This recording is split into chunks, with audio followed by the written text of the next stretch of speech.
Are things getting better or are things getting worse? The psychologist Steven Pinker has written a book called Enlightenment Now, in which he argues that pessimism about the human condition is misplaced. The modern world is wonderful and getting even wonderfuler, though he doesn't use that word. Jenni Russell is here, the Times columnist, and Rohan Silva as well, tech founder, former advisor to David Cameron. Morning to you both. Good morning. Which side are you on, Jenni? I think in many ways the world is improving, but it's not because human nature is improving, which seems to be Pinker's fundamental belief. There are many cases in which the world is getting worse.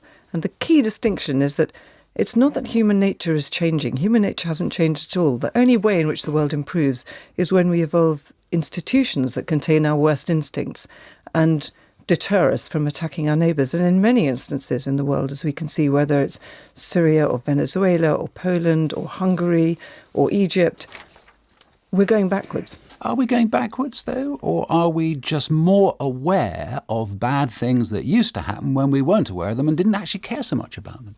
No, I don't think you can argue that, because what Pinker is essentially saying is that human beings are evolving. And there's actually no evidence for that at all. And if we assume that that's the case, then we're going to be far too complacent about the fact that we don't have to watch out for the dangers in our institutions. Now, our countries only work, they only are peaceful because we've agreed on common rules like governments and legislators and police forces that we agree with, and rules about equality and fairness and so on. And in many societies, those are now being removed because it turns out that actually human beings aren't evolving towards democratic creatures at all. We're just the same angry, aggressive people we always were. Rohan Silva. Well, I mean, as Immanuel Kant wrote many years ago, we are the crooked timber of humanity. You know, we are flawed creatures, as Jenni says. But actually, if you look at the data, what's really interesting is that things do seem to be improving in spite of our kind of worst instincts. Global poverty, extreme poverty, 75% of the world was living in extreme poverty just 50 years ago. Only 9% today. That's still a lot of people, but a big reduction, even as the global population has increased by 60% over the last 50 years. If you look at the literacy rate in Africa, it's higher. The average literacy rate in Africa is higher than the global average was 25 years ago. So, you know, there does seem to be this improvement. And what it's attributed to by people like Steven Pinker are two factors: trade and technology. And, you know, trade and technology sort of enable us to sort of amplify our best aspects. Trade is as old as humanity itself, this idea that you can do something cheaper and better than me, and I can do things that are better and cheaper than you, maybe, and we can trade and exchange. This has led to a really profound increase in global prosperity and a reduction in violence and poverty. And yet, long may it continue. To a lot of people, it seems very fragile, though, all of those gains. And that's the point, in a sense, that Jenni was making, isn't it? That actually we as humans are still the same. We absolutely are. As I say, you know, there's, you know, I think you've got to be a real sort of utopian thinker to assume that human behaviour can be perfected. And, you know, things like technology, I think, are a good example of that. You know, technology can sort of amplify the good things about human behaviour and very much exacerbate the worst side. You've only got to twitch on Twitter to sort that's what to see one that. of the points that Steven Pinker makes, isn't it? Is that we don't tell ourselves a true story about ourselves and about the way we live. Is that a fair point, Jen?